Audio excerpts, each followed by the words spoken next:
The rain had been falling for 3 hours when Malcolm Davis first noticed the van.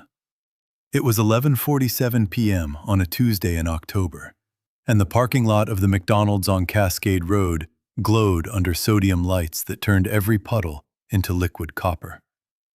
Malcolm was sitting in the driver's seat of a matte black Range Rover that cost more than most houses in this zip code, sipping black coffee that had gone cold an hour ago, watching a woman in a faded blue coat carry a sleeping little girl from the restaurant restroom back to a rust-spotted minivan parked at the far edge of the lot. He watched her tuck the child into the back seat. He watched her pull a blanket up to the girl's chin. He watched her lean her forehead against the window for exactly 7 seconds before straightening up, wiping her face with the back of her hand, and climbing into the driver's seat where 2 other children were already asleep. And Malcolm Davis, founder of Vantage Point Capital, worth an estimated $340 million, a man who had been on the cover of Black Enterprise magazine twice, felt something inside his chest crack open like a walnut under a hammer. He did not know her name yet. He did not know she was Imani Carter, 31 years old, a certified nursing assistant who worked 12-hour shifts at Grady Memorial Hospital. He did not know that her husband Terrence had died 14 months ago when the scaffolding collapsed at the construction site on Peachtree Street. He did not know that she had been living in that van for 49 days.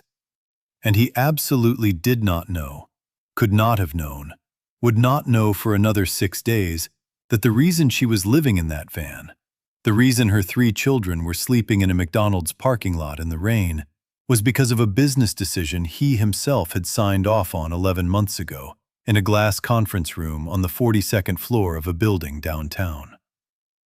But he would find out. And when he did, it would destroy everything he thought he knew about the man he had spent 42 years becoming. This is the story of what happens when the man who built the system finally meets the woman the system broke. Imani Carter did not call herself homeless. She called it in between. In between where they had been and where they were going. In between the life she had built with Terrence and the life she was going to build on her own. In between the last paycheck and the next one. In between prayers. She had been raised in a small brick house in southwest Atlanta by a grandmother named Ruth, who had worked as a hotel maid for 37 years and who had believed, with the ferocity of a woman who had earned every dollar she ever spent, that dignity was not something the world gave you. Dignity was something you built yourself, brick by brick, morning by morning, and no one, not landlords, not bosses, not bad luck, could take it from you unless you handed it over. Imani had not handed it over. Not when Terrence died on a Wednesday morning and she had to identify his body in a hospital hallway that smelled like bleach. Not when the life insurance policy turned out to be worth $22,000 instead of the $200,000 she had thought. Not when the funeral costs ate half of that. Not when the new property management company sent letters raising her rent by $600 a month. Not when the code enforcement violations started appearing on her door. A cracked window that had been cracked since 2019, a smoke detector that worked perfectly fine, a structural concern that no inspector ever came to explain. Not when the eviction notice arrived on a Thursday in late August, giving her 72 hours to remove herself and her 3 children from apartment 3B at Ridgewood Terrace. She had loaded what she could into the van, a cooler for food that needed to stay cold, a plastic bin of clothes for each child, her grandmother's Bible, Terrence's work boots, which she could not bring herself to throw away, Jaylen's math homework, Nia's stuffed elephant named Peanut, baby Carter's diapers. And then she had driven. Not aimlessly. Imani did not do anything aimlessly. She had driven to the McDonald's on Cascade Road because it was open 24 hours. Because it had a bathroom that was reasonably clean, because it was 3 miles from Grady Memorial where she still worked her shifts, and because the assistant manager, a young man named Deshaun Okafor, whose family had emigrated from Nigeria when he was 7, had once seen her crying in her car during her lunch break and had brought her a coffee she had not asked for and had said only, "Ma'am, whatever it is, you're gonna get through it. I promise you that." She had not told Deshaun she was living in the van, but Deshaun had figured it out by the second week. And every night, without a word, without ever making her ask, Deshaun had started leaving a bag of food on the hood of her van around 11 p.m. 2 Happy Meals for the kids, a filet-o-fish and a small coffee for her. Sometimes an apple pie. Sometimes a McFlurry when he knew Nia had had a hard day at school. He never said anything about it. She never said anything about it. But once, in the 3rd week, when she had tried to leave a $5 bill under the windshield wiper of his car in the employee lot, she had come back the next night to find that same $5 bill folded inside a napkin with the food. And on the napkin, Deshaun had written in careful block letters, "We don't charge family. D." She had cried for 20 minutes in the driver's seat that night, silently, so the children would not hear. Then she had wiped her face, put the food in the cooler for morning, and gone to sleep sitting up, because Jaylen had rolled over and was now taking up most of the reclined passenger seat. This was her life now, and she was not going to let it break her. Malcolm Davis had not been able to sleep for 3 years. He did not know why. His therapist, a soft-spoken woman named Dr. Reeves who charged $400 an hour, had a lot of theories. Unresolved childhood trauma, success guilt, the particular loneliness that came with being a black man who had climbed into rooms where no one else looked like him and then discovered that the rooms were not what he had thought they were. Malcolm listened to all of it. He nodded in the right places. He wrote checks. And then, at 11 p.m. every night, he got in his car and he drove. He drove through the neighborhoods he had grown up in: Bankhead, English Avenue, Vine City. He drove past the corner store on Simpson Road where his mother had bought their groceries with food stamps she tried to hide from him because she thought it would embarrass him. He drove past the elementary school where a teacher named Mrs. Whitfield had once told a 10-year-old Malcolm that he was going to do something important with his life, and where Malcolm had believed her, and where that belief had become the engine that drove him for the next 30 years.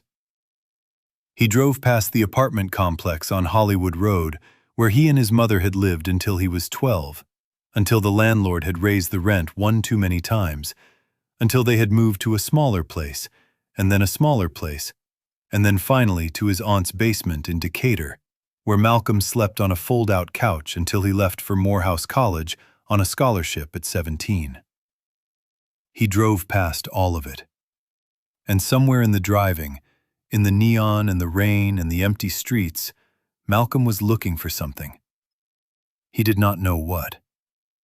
He was 51 years old, and he owned a home in Buckhead worth $4 million, and he had never been married, and he had no children, and he had built Vantage Point Capital from nothing into a real estate investment firm with $1.2 billion in assets under management.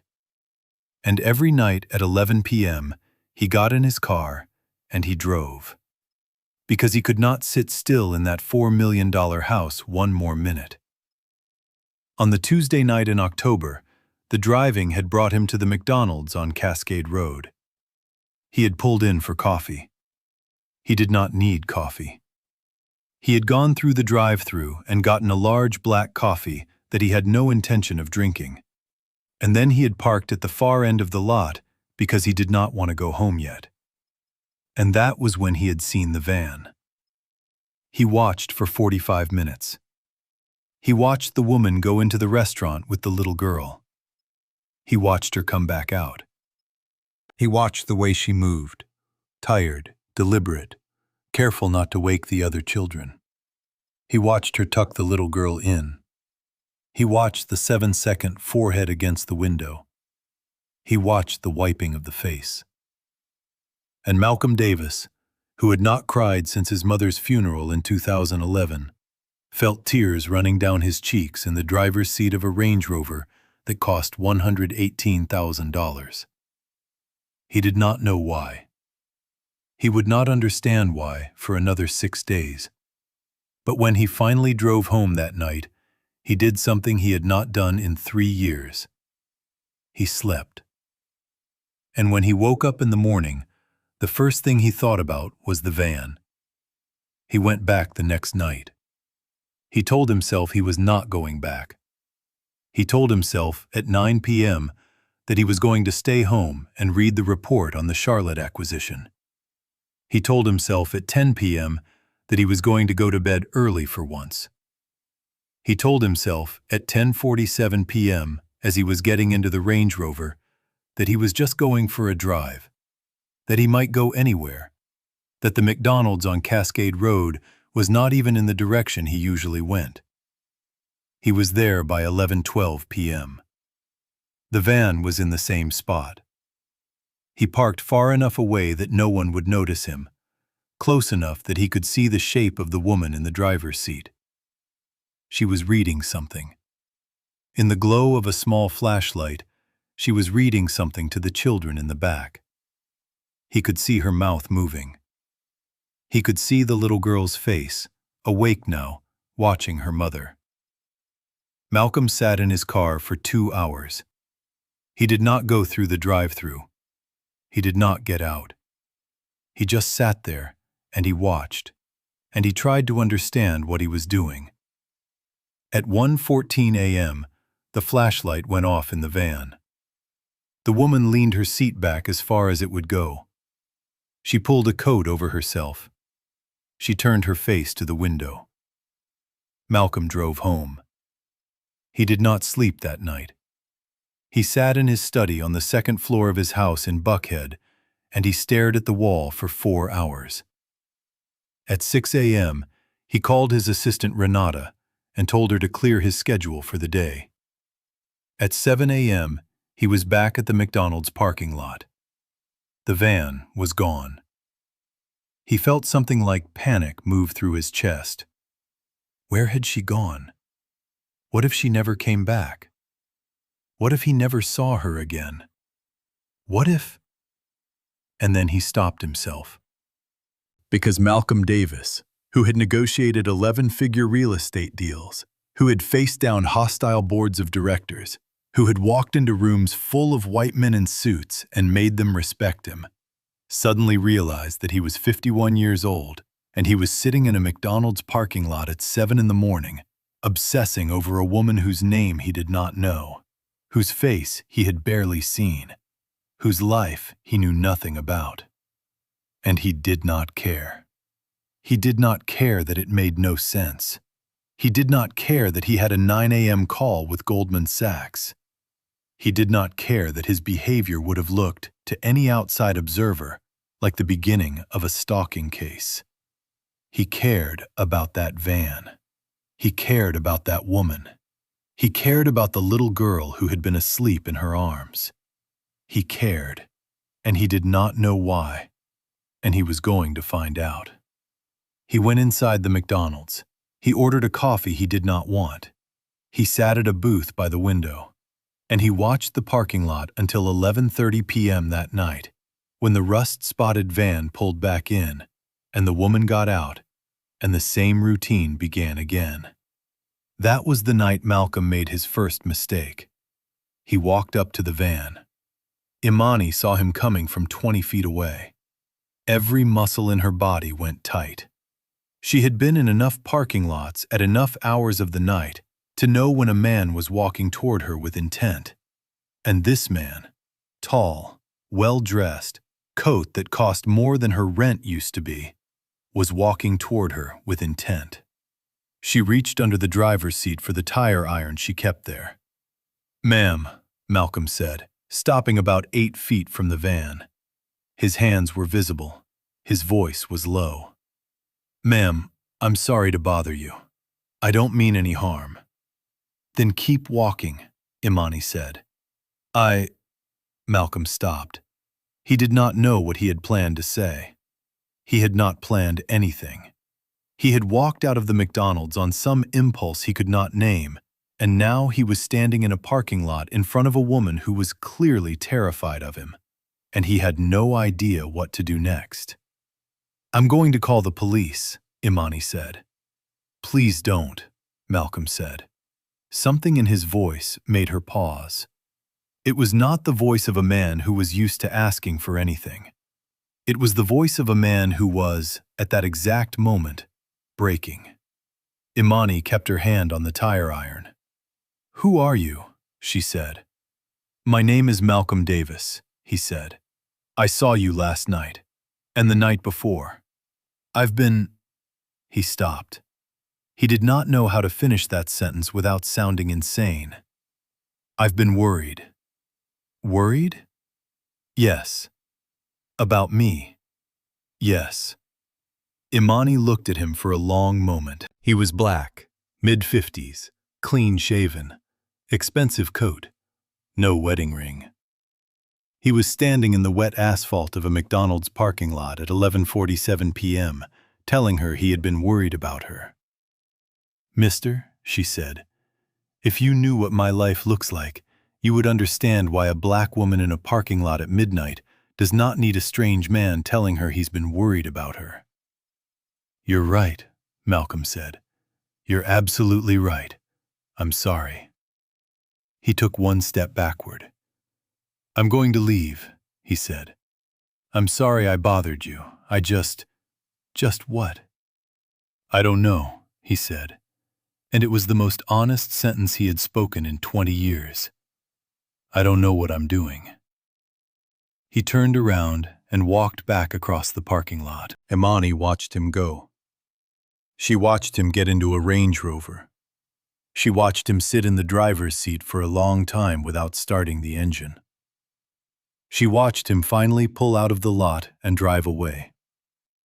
Then she let out a breath she had not known she was holding, and she started crying, and she could not stop for 20 minutes. She did not know why. She had been afraid, but underneath the fear, there had been something else. Something she had not felt in a long time. Something she did not have a name for. Someone had seen her. Not the situation, not the van, not the pity-worthy homeless woman with 3 kids. Her. She had seen it in his eyes. She had seen a man who was looking at her and was, for reasons she could not understand, breaking. She did not know what that meant. She did not know what to do with it. She wiped her face. She checked on the children. Jaylen was still asleep. Naya was still asleep. Baby Carter had woken up briefly and gone back down. Imani leaned back in her seat and stared at the ceiling of the van. And she wondered, for the first time in 49 days, whether something was about to change. Deshaun Okafor had noticed the man in the Range Rover on the first night. Deshaun noticed everything. That was what his mother, a woman named Amara, who had worked 2 jobs to bring him and his sister from Lagos to Atlanta when Deshaun was 7, had taught him. "In this country," she had told him, "you must see everything before it sees you. You must know who is in the room. You must know who is watching. It is not paranoia. It is survival." Deshaun had watched the Range Rover for 2 nights. And on the 3rd night, when the man in the coat had walked up to Miss Imani's van, Deshaun had been standing at the drive-through window with his hand on the phone, ready to call 911 if the man made one wrong move. The man had not made a wrong move. The man had walked back to his Range Rover, looking like someone had just told him his mother was dead. Deshaun had watched him drive away. And then Deshaun had done what Deshaun always did, which was gather information. He had a friend named Terrell who worked as a valet at the Ritz-Carlton in Buckhead. Terrell knew every luxury car in the city, and he knew who drove them. Deshawn had texted Terrell a description of the Range Rover, the license plate, and the man. Terrell had texted back in 11 minutes. "That's Malcolm Davis, Vantage Point Capital. Real estate money. Big money. Cover of Black Enterprise. Why?" Deshawn had not answered. He had gone to the walk-in freezer to think. Because Deshawn Okafor had grown up in an apartment complex called Willow Park on the west side of Atlanta, and Deshawn Okafor knew that Willow Park had been bought 2 years ago by a company called Vantage Point Capital. And Deshawn Okafor knew that within 6 months of that purchase, the rent had gone up $400 a month, and his mother had lost the apartment they had lived in for 11 years, and they had moved into a smaller place in a worse neighborhood where his little sister had been mugged twice on the way home from school. Deshawn Okafor knew what Vantage Point Capital did. And now the CEO of Vantage Point Capital was sitting outside Deshawn's McDonald's every night, watching a homeless mother of 3. Deshawn did not know what that meant, but he knew it was not nothing. He came out of the walk-in freezer, and he made 2 Happy Meals and a Filet-O-Fish, and at 11:38 p.m., he put them on the hood of Imani's van. And he did not say anything to her about the man in the Range Rover. Not yet. He was going to see what happened next. Malcolm did not sleep that night. He sat in his study and he stared at the wall, and he tried to understand what was happening to him. At 4 a.m., he opened his laptop. He typed in a search. Evictions, Atlanta, 2026, single mothers. He read for 4 hours. He read about the eviction crisis in Fulton County. He read about the corporate landlords who had bought up thousands of units after the pandemic and jacked up rents by 30 and 40 and 50%. He read about the code enforcement tactic, where owners cited tenants for minor violations and then evicted them so they could raise rents on the empty units. He read about the mothers, overwhelmingly black mothers, overwhelmingly single mothers, who were being pushed out of neighborhoods their families had lived in for generations. At 8 a.m., he showered. He put on a suit. He drove to the office. At 8:47 a.m., he was sitting in his corner office on the 42nd floor of the Vantage Point building, and his CFO, a man named Nathan Gill, was standing in the doorway looking confused. "You wanted to see me?" Nathan said. "Sit down," Malcolm said. Nathan sat down. "I want the full list," Malcolm said. "Every property we own in the metro Atlanta area. Every eviction we've processed in the last 3 years. Every rent increase. Every code enforcement citation we've filed against a tenant. Everything." Nathan blinked. "Malcolm," he said, that's a lot of data." "How much?" 3 years? Metro Atlanta? "We've evicted..." Nathan pulled out his phone. He checked something. He looked up. "We've processed 341 eviction filings in the last 3 years." Malcolm did not react. "How many succeeded?" "Almost all of them. That's the point of the model. We file when we know we're going to win." 341 families. Well, some of them were single tenants, but 341 families, Nathan. Nathan looked at him. Malcolm was staring at the window. Malcolm had not turned to look at him once during the entire conversation. "Malcolm," Nathan said, "is everything okay?" Malcolm did not answer for a long time. Then he said, "I want the list on my desk by end of day, with names." "Names?" "The names of every family we evicted." "We don't, Malcolm. We don't keep files that way. Legal filings have names, but our internal reporting is by unit number.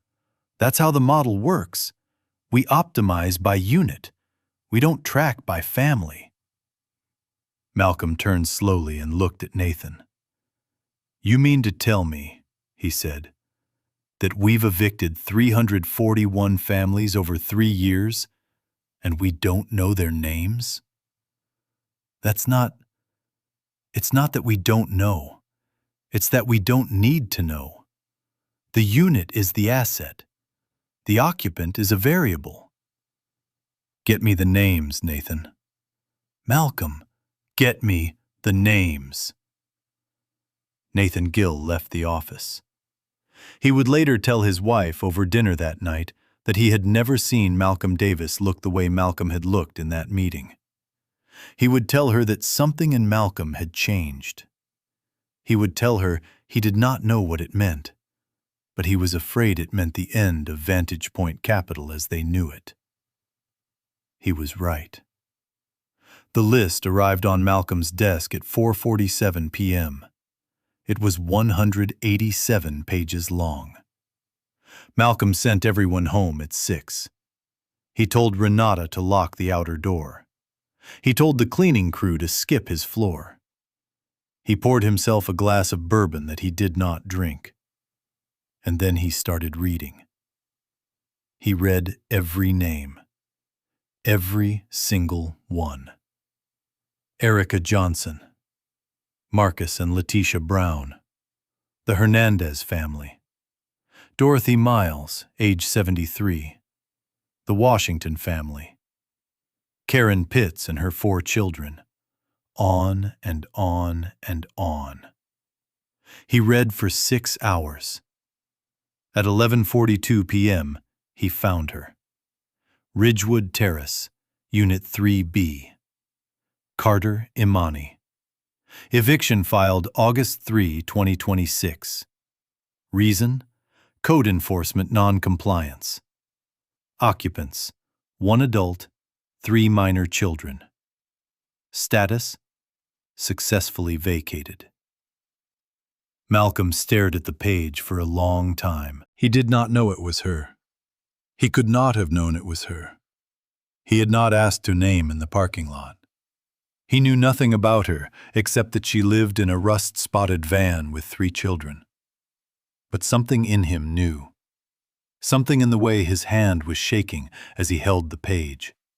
Something in the way his stomach had turned to ice. Something in the way he suddenly could not breathe. He pulled up the file on his laptop. There was a photograph. Standard eviction documentation. Imani Carter, age 31. Certified nursing assistant, Grady Memorial Hospital. Widowed. 3 children. Jaylen Carter, age 9. Nia Carter, age 6.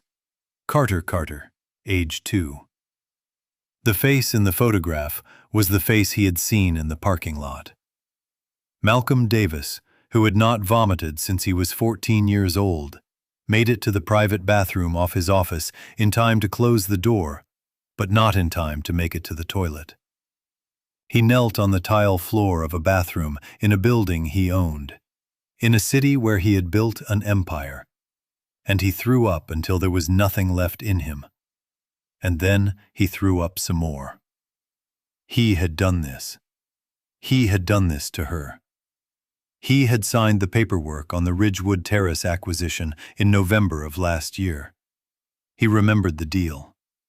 He remembered laughing with Nathan about how many of the units were rent-controlled from before 1998, and how easy it was going to be to turn over the tenant base through aggressive code compliance. Aggressive code compliance. He had said those words. He had said them, and he had meant them. And he had thought they were smart. And he had put them in a slide deck for investors. And now the woman he could not stop thinking about was sleeping in a McDonald's parking lot in the rain with 3 children because of them. He sat on the bathroom floor for an hour. He did not cry. He was past crying. He was somewhere else. He was in a place he had never been before. He was in the place where a man realizes that the thing he built, the thing he was proud of, the thing that had given his life meaning for 2 decades, was a machine for grinding other people into dust. And that the dust had names, and faces, and children. And he was the man who had built the machine. At 1 a.m., Malcolm Davis stood up. He rinsed his mouth. He straightened his tie. He walked back into his office. He picked up the phone. He dialed a number he had not called in 11 years. "Samara," he said, when the woman on the other end picked up. "It's Malcolm Davis. I need your help." Samara Obi was a tenant rights attorney in Atlanta. She had gone to Spelman with Malcolm's ex-girlfriend from 2015. She was Nigerian-American, 44 years old, and she had spent the last 14 years suing corporate landlords on behalf of the tenants they had displaced. She had sued Vantage Point Capital 3 times. She had won twice. When Malcolm called her at 1 a.m., she thought he had the wrong number. "Malcolm," she said, "it's 1 in the morning." "I know." "Are you drunk?" "No." "Then why are you calling me?" "I need your help." "With what?" "With Vantage Point Capital." There was a long silence on the other end of the line. "Malcolm," Samara said slowly, "are you telling me that the founder and CEO of Vantage Point Capital is calling a tenant rights attorney at 1 in the morning asking for help with Vantage Point Capital?" "Yes." "Explain." He explained. He told her about the van in the parking lot. He told her about the woman he had been watching for 4 nights. He told her about the list of 341 names. He told her about Imani Carter. He told her about the aggressive code compliance. He told her everything. Samara listened without interrupting. When he was done, she said, "Malcolm, I need to ask you a serious question, and I need you to answer honestly." "Okay. Is this a real change, or is this a moment?" "What do you mean?" "I've been doing this for 14 years. I have seen a lot of rich men have a lot of moments. They see a homeless child and they cry, and they write a check, and they feel better, and they go back to being who they were the next Monday. If that is what this is, I am not interested. I am too tired for that." Malcolm was quiet. Then he said, "Samara, I need you to tell me how to dismantle it." "Dismantle what?" "The whole thing. The eviction pipeline, the code compliance model. All of it. I want you to tell me how a man in my position undoes what he has done." Samara was quiet for a long time. Then she said, "You cannot undo it, Malcolm. You cannot bring back what those families lost. You cannot give Imani Carter her husband back. You cannot give her back the years she spent in a van. That is gone. That is on your ledger forever. I know. But you can stop. Yes. You can stop. And you can pay. And you can restructure. And you can spend the rest of your life trying to be worth what those families paid for you to learn this lesson." "Yes." "Malcolm, yes. If you are serious, I will help you. If you are not serious, do not waste my time." "I am serious." "Then we start tomorrow." "And Malcolm, yes. You have to meet her. You have to sit across from Imani Carter, and you have to tell her, to her face, what you did." Malcolm closed his eyes. "I know," he said. "Do you?" "Yes." "Good. Get some sleep. I'll be in your office at 8. She hung up. Malcolm did not sleep. At 6 a.m., he drove to the McDonald's on Cascade Road.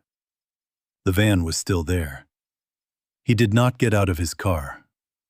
He sat at the far end of the parking lot and he watched the sun come up over the roof of the rust-spotted minivan. And he watched Imani Carter get out and stretch and walk into the McDonald's. And he watched her come back with a cup of coffee that Deshawn had almost certainly given her for free. And he watched her wake her children. And he watched her feed them from a cooler in the back of the van. And he watched her drive away at 7:04 a.m., presumably to drop the older two at school before her shift at Grady. And Malcolm Davis, who had spent 42 years building himself into a man who did not feel things, sat in the driver's seat of his Range Rover and felt everything. Samara arrived at Malcolm's office at 7:58 a.m. She was carrying a leather folder and a large iced coffee. She sat down across from him. She looked at him for a long moment. "You look terrible," she said. "I feel terrible." "Good. That's the appropriate response to what you've done. Now let's talk about what we're going to do." They talked for 6 hours. Samara laid out a plan. Immediate moratorium on all pending Vantage Point evictions. Immediate audit of every eviction filed in the last 3 years. Restitution fund. Direct outreach to displaced families. Restructuring of the entire acquisition model. Public apology.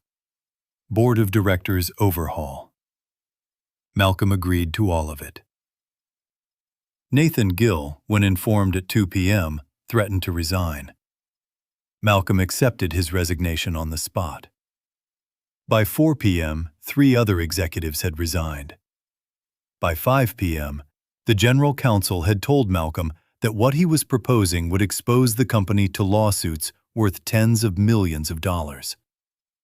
"Then we get sued," Malcolm said. "Malcolm, you don't understand." "I understand perfectly. Get sued. Pay it. It's what we owe."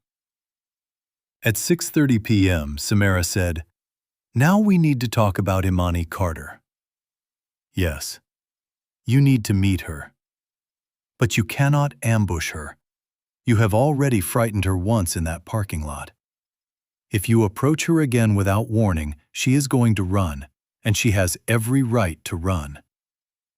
"So how do we do it?" Samara thought for a moment. "Deshawn," she said. "Who?" "The young man at the McDonald's. You said she trusts him. He is the bridge." "How do you—" "Malcolm, I have been doing this work in this city for 14 years. I know every McDonald's manager who has ever helped a homeless family.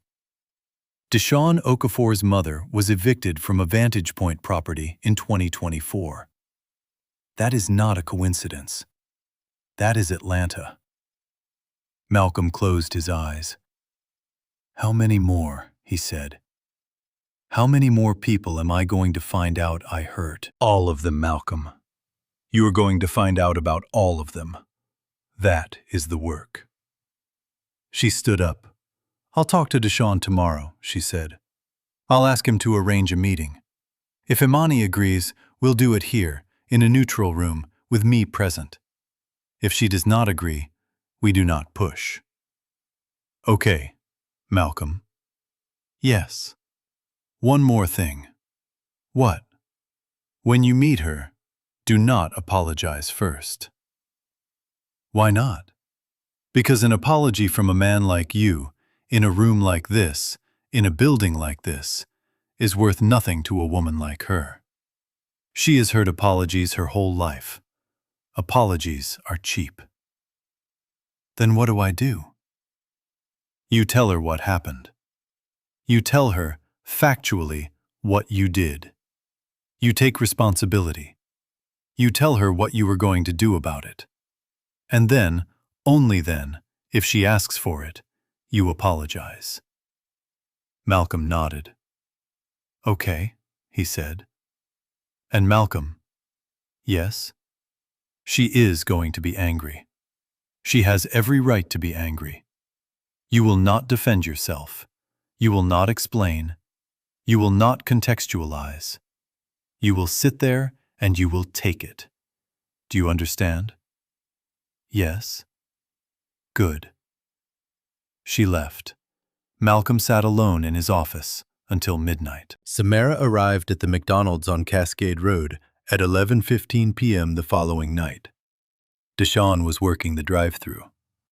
Samara ordered a coffee. When Deshawn handed it to her at the window, she said, "Deshawn Okafor, my name is Samara Obi. I'm a tenant rights attorney. I need to speak with you privately about the woman living in the van in your parking lot."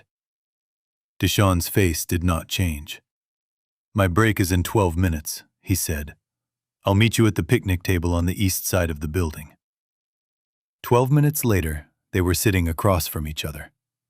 Samara explained. She told Deshawn who Malcolm Davis was. She told Deshawn what Malcolm Davis had discovered. She told Deshawn what Malcolm Davis wanted to do. Deshawn listened without interrupting. When she was done, he said, "Miss Samara, I want to tell you something, and I want you to hear it before we go any further." "Okay." "My mother's name is Amara Okafor. In April of 2024, she was evicted from Willow Park Apartments. Vantage Point Capital owns Willow Park. They cited her for a broken cabinet hinge and a smoke detector that was working fine. She had lived there for 11 years. She is 58 years old. She had to move into a place on Bankhead where my little sister has been mugged twice." Samara nodded. "I know," she said. "I looked it up before I came here." Deshawn nodded back. "So when you tell me that the man who did that to my mother, and to Miss Imani, and to God knows how many other mamas in this city, now wants me to help him meet Miss Imani so he can apologize." Deshawn paused. He looked at his hands. "Miss Samara, I don't know what to do with that." "I understand." "Do you?" "Yes, Deshawn, I do." "Do you trust him?" Samara thought about it for a long time. "I don't know yet," she said. "I have seen a lot of rich men in a lot of moments. But I saw something in his eyes when he called me at 1 in the morning. I saw a man who was broken. And I have learned, over 14 years of doing this work, that sometimes broken is the only thing that changes anyone." Deshawn nodded slowly. "What do you need from me?" he said. "I need you to talk to Imani. Tell her the truth. Tell her what I told you. Tell her that Malcolm Davis wants to meet her, and that if she does not want to, no one will pressure her, and there will be no consequences for her either way. Tell her that whether or not she meets him, Vantage Point Capital is going to be restructured, and she and her family will be provided with immediate housing assistance, restitution, and support. Tell her that I will be at the meeting if she wants me there. Tell her the choice is entirely hers." Deshawn nodded. "I'll tell her." "Deshawn?" "Yes, ma'am?" "There is one more thing." "What?" "I am also going to represent your mother, pro bono. Every family Vantage Point evicted is going to be represented, starting with her." Deshawn Okafor, who was 22 years old and had been carrying more than his shoulders should have had to carry for a very long time, put his head down on the picnic table and cried. Samara Obi, who had seen a lot of things in 14 years, sat with him until he was done. Then she left. Deshawn told Imani the next night. He brought her food, like always. He sat down in the passenger seat, which he had never done before. The children were asleep in the back. "Miss Imani," he said, "I need to tell you something, and I need you to hear all of it before you say anything." Imani looked at him. "Okay," he told her. He told her about the man in the Range Rover. He told her who the man was. He told her about Vantage Point Capital. He told her about the 341 families. He told her about his own mother. He told her about Samara. He told her that Malcolm Davis wanted to meet her. Imani did not say anything for a long time. Then she said, "Deshaun." "Yes, ma'am?" "You knew who he was the whole time?" "I knew who he was after the first night." "And you didn't tell me?" "I didn't know what to tell you, Miss Imani. I was watching. I was trying to understand what was happening." Imani nodded slowly. She looked out the windshield at the parking lot. The rain had started again. It was making little rivers in the asphalt. "Deshaun." "Yes, ma'am?" "The man who owns the company that put me and my babies in this van is the same man who has been sitting in that parking lot for 4 nights, watching us." "Yes, ma'am." "And now he wants to meet me." "Yes, ma'am." "To do what?" "To tell you what he did, and to try to make it right." Imani laughed. It was not a happy sound. "Make it right." "That's what Miss Samara said." "How do you make it right, Deshaun?" "I don't know, Miss Imani." She was quiet for a long time. Then she said, "My grandmother used to say, 'The Lord works in ways that don't make sense until you're on the other side of them.' I never knew what she meant. I thought it was just something old church ladies say to make bad things sound like they had a reason." "Yes, ma'am." "But I want to look this man in the face, Deshaun. I want to look him in the face, and I want him to look at me. I want him to see me. Not the situation, not the pity. Me." "Yes, ma'am." "Tell Miss Samara I will meet with him. But I want it in a public place, not his office, not some conference room where he owns the walls." "Where?" Imani thought. "Here," she said. "The McDonald's. The dining room." "Tomorrow morning at 10 a.m., after I drop the kids at school and before my shift." "Miss Imani, are you sure?" "I'm sure." Deshaun nodded. "I'll tell them," he said. He got out of the van. Before he closed the door, he turned back. "Miss Imani." "Yes?" "You are the strongest woman I have ever known besides my mother." Imani did not cry until he was gone. Malcolm arrived at the McDonald's at 9:30 a.m. He wore a plain gray sweater and jeans. He did not bring a briefcase. He did not bring Nathan. He did not bring anyone from the company. Samara was already there, in a booth by the window, drinking coffee. He sat down across from her. "You ready?" she said. "No." "Good. If you were ready, I'd be worried." At 10:03 a.m., Imani walked in. She was wearing scrubs because she had a shift after this. Her hair was pulled back. She looked tired in a way that no amount of sleep would fix. She walked to the counter first. Deshaun was working. He handed her a coffee without ringing it up. She said, "Thank you, baby." He said, "Yes, ma'am." Then she walked to the booth. She slid in next to Samara, not next to Malcolm, across from him. She looked at him. "Mr. Davis," she said. "Ms. Carter." Nobody said anything for a long moment. Then Malcolm said, "My name is Malcolm Davis. I am the founder and CEO of Vantage Point Capital.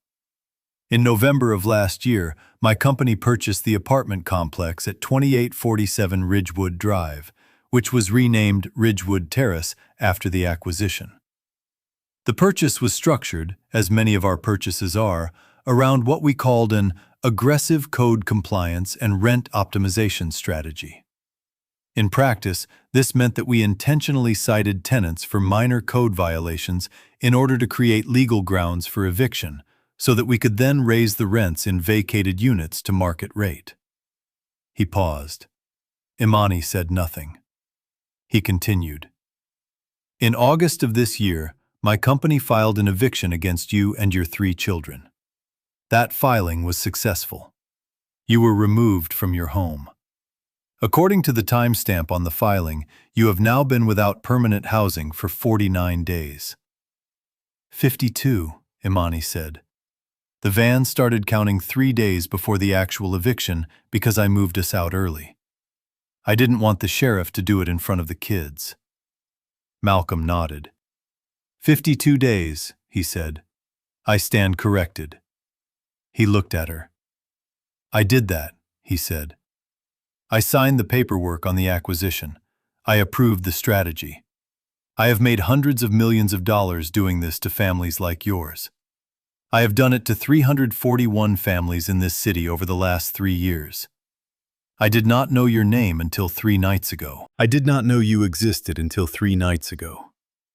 I signed the paper that put you and your babies in a van, and I did not know your name. Imani did not say anything. Malcolm waited. Imani took a slow sip of her coffee. Then she said, Did you know Terrence's name? No. My husband. His name was Terrence Carter. He was 33 years old when he died on a scaffolding job in April of 2025. He built things for a living, Mr. Davis. He built things. He built the deck on our balcony at Ridgewood. Did you know that when you priced our unit for turnover? Part of what you were charging market rate for was a deck my husband built with his own hands on his day off. Malcolm closed his eyes. No, he said. Did you know Jaylen's name? No. Nia's name? No. Carter's name? No. Not a single one of us, Mr. Davis. Not a single one. And you sat outside my van for 4 nights. 4 nights. Watching us. Wondering about us. Feeling something. Yes. Feeling what? Malcolm was quiet. I don't know how to answer that, he said. Try. I felt... He stopped. He tried again. I grew up in an apartment on Hollywood Road. My mother and I were evicted when I was 12. We moved 4 times in the next 5 years. I built Vantage Point Capital because I thought that if I owned enough buildings, no one could ever do that to me again. I did not understand until 3 nights ago that in doing that, I had become the man who does it to other people. Imani looked at him for a long time. You did not understand, she said. No. You did not understand that when you sign a piece of paper that says aggressive code compliance, the compliance is happening to actual people who cook actual dinners in actual kitchens and put their actual babies to bed in actual beds. No. You did not understand that. I did not want to understand it, which is worse. Imani nodded. Yes, she said. That is worse. There was a long silence. Then Imani said, Mr. Davis, I am going to tell you something, and I want you to hear it. Okay. I am not going to forgive you today. I do not know if I will ever forgive you. I have 3 children who have been sleeping in a van for 52 nights, and forgiveness is not something I can afford right now. Forgiveness is a luxury, and you have taken every luxury I had. I understand. No, you do not understand, but you are going to. She leaned forward. You want to make this right, she said. You want to fix it. You want to be a better man. Fine. I hear you. But you do not get to make this right with me. You do not get to buy me a house and call it even. You do not get to write me a check and put my picture in a magazine. You do not get to use me for your redemption story. I know. Do you? Yes. Then what are you going to do? Malcolm looked at Samara. Samara nodded. I am going to place an immediate moratorium on every pending eviction in every Vantage Point property, Malcolm said. That is happening today. It is already happening. I am going to conduct a full audit of every eviction filed in the last 3 years, and I am going to reach out to every one of those 341 families with an offer of restitution, legal representation, and, where possible, restored housing. I am dissolving the aggressive code compliance strategy company-wide. I am restructuring the entire business model. I have hired Samara Obi to oversee the tenant rights side of the transition, and I am going to fund a permanent tenant defense fund with an initial capitalization of $100 million. Imani did not react. Malcolm continued. I am also, he said, going to publicly acknowledge what my company did. I am going to name it. I am going to say it in front of cameras and reporters and shareholders. I am going to lose money. I am going to lose partners. I do not care. I owe it. It is a small down payment on what I owe. Imani was quiet. Then she said, Mr. Davis. Yes. That is a lot of words. Yes. I have heard a lot of words in my life. My grandmother taught me not to trust them until I saw the actions that came behind them. I understand. So here is what I want. Yes. I want you to start with me. Not because I am special, not because I am the woman you happened to notice in a parking lot, but because you noticed me. And because that means you owe me a specific debt. And when you pay me that debt, you have to pay every one of those 341 families the same way. Because if you make me the exception, if you make me the token, if you make me the story you tell to feel better about yourself, then you have not changed anything. You have just found a new way to be who you have always been. Malcolm nodded slowly. Yes, he said. Starting with me means you're going to have to explain to me why 341 other families are not sitting at this table too. Yes. Do you understand what I am asking? Yes. Say it. You are asking me not to make you a symbol. You are asking me to treat what I did to you as one instance of what I did to hundreds of people, and to make the response to you consistent with the response to all of them. Yes. Yes. Imani sat back. She looked at him. Okay, she said. Then we can start. The meeting lasted 90 minutes.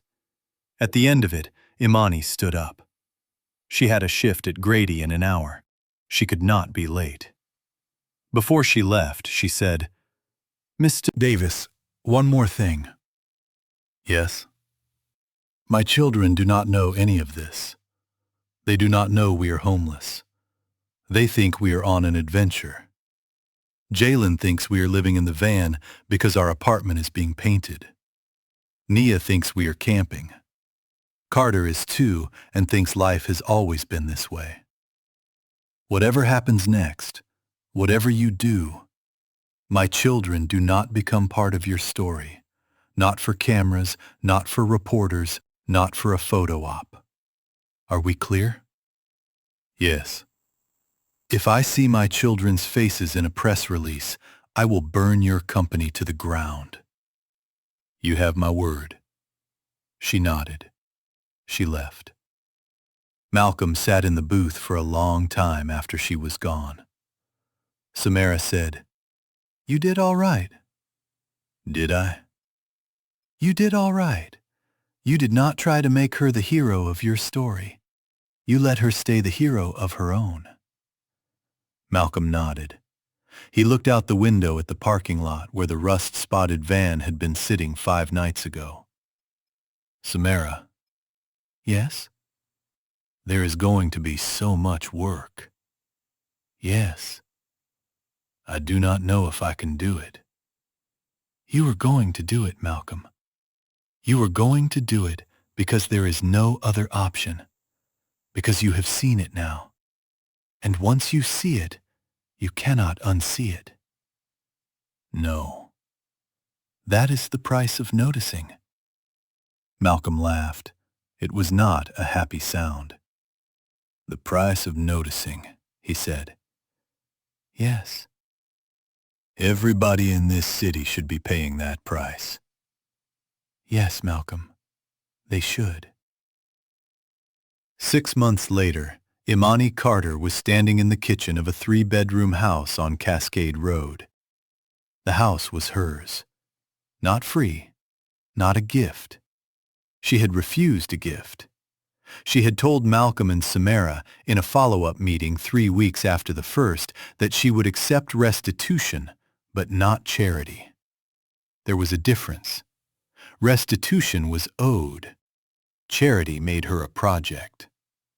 So she had accepted a settlement negotiated through Samara that reflected the wages she had lost while displaced, the medical costs associated with 52 days of malnutrition and cold, the trauma her children had endured, and the value of the housing that Vantage Point had taken from her.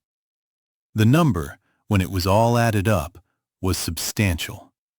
Not billionaire money, but enough to buy a house outright and put the rest into an account for the children's education and her own future. She had bought the house. Jaylen had his own room. Nia had her own room with a purple wall she had picked herself. Carter, who was almost 3 now, had a crib in a room that would eventually be his own. Imani stood in the kitchen at 6 in the morning on a Tuesday in April, drinking coffee, watching the sun come up through a window that was hers. She could not quite believe it yet. She was not sure when she was going to be able to believe it. Behind her, on the counter, was a stack of paperwork. She was going back to school. Grady was paying for it. She was going to be a registered nurse in 2 years. She was going to make 3 times what she was making now. Behind that stack of paperwork was another stack. Samara had asked her to speak at a hearing at the state capitol next month. There was a bill being introduced that would restrict the use of code enforcement citations as a pretext for eviction. Imani was going to testify. She had told Samara she would do it. She had told Samara she would tell every part of the story. The van, the McDonald's, the 52 days, all of it. She was not going to pretend she had not been where she had been. She was going to name it, because that was how you kept it from happening to somebody else. Malcolm Davis had lost $118 million in 6 months. He had lost investors. He had lost the confidence of his board. He had lost 3 lawsuits and settled 17 more. He had lost every close friend he had made in the world of corporate real estate, because those friends had realized, correctly, that Malcolm was no longer one of them. He had also gained something. He did not have a word for it yet. He was sleeping through the night for the first time in 3 years. He was reading books he had not read since college. He was calling his aunt in Decatur every Sunday. He was attending a small church on Simpson Road where nobody knew who he was, or if they knew, they did not care, because they cared about other things.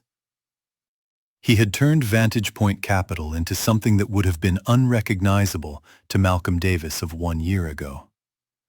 It was still a real estate firm. It still owned buildings. But every acquisition now went through a tenant impact review conducted by an outside board. Every property had a tenant liaison. Rent increases were capped at inflation. Evictions required demonstrable cause, actual cause, not manufactured cause, and were followed up by transition assistance for the tenant. The company made less money.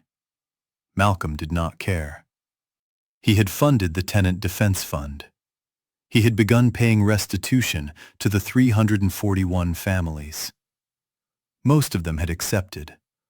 Some had not. Some had told him where to put his money, and Malcolm had accepted that too, because it was their right. He had not seen Imani Carter in 5 months. He had wanted to. He had thought about it often. But he had understood, from what she had said at the McDonald's, that his role in her life was not to be present in it. His role was to be responsible for it, from a distance, and to let her live it without him. So he had let her live it. He got updates from Samara every few weeks. Imani was in school.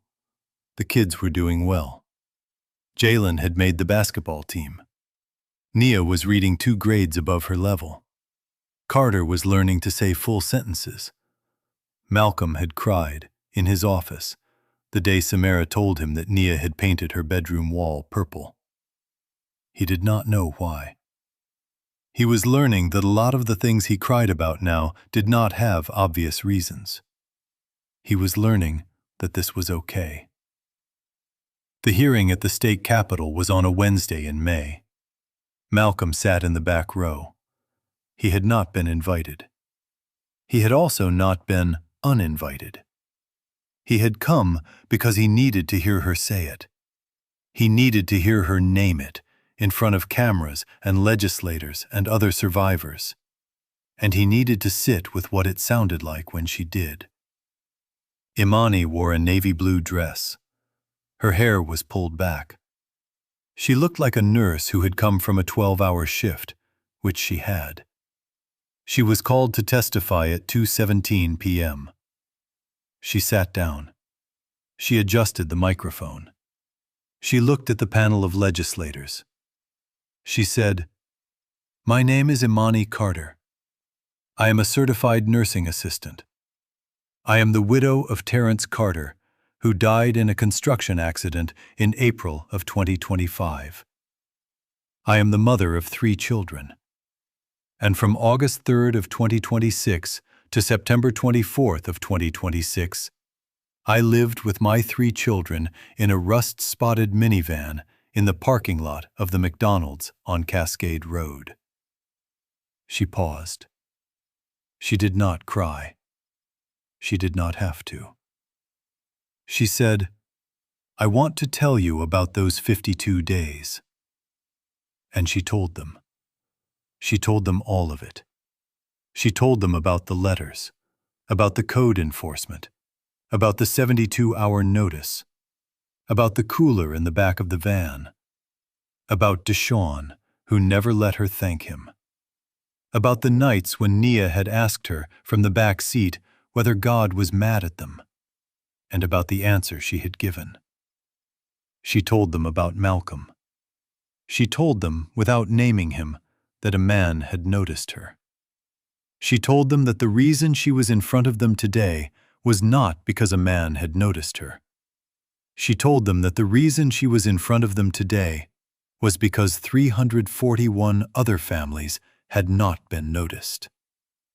She told them that a system that requires being noticed by a billionaire to escape is not a system. It is a lottery. And children should not have to win a lottery to sleep in a bed. She told them what the bill needed to do. She was on the microphone for 11 minutes. When she was done, the entire room stood up. Malcolm stood up too. He did not clap.